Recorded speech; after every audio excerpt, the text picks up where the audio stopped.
बचपन में मेरी माँ खत्म हुई थी। माँ खत्म हुई थी, पिताजी भी खत्म हुए।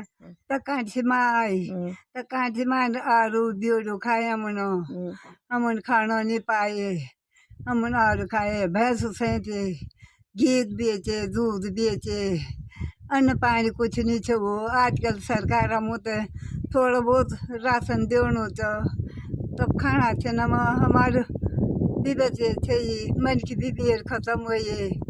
कहीं देवन तो मजा ही 4 लोग था मेरा, 2 खत्म हो गया, यो आदमी भी खत्म हुए। और हम उन बोरू करे तब खाए। आजकल सरकार देवन होता, तब हम खाना थे न दाल देवन, चौल देवन, गेहूँ देवन, वो सरकार देवन लगी नहीं। हम सोरे आस पे सोर बारून मारे तब निकली छूँ।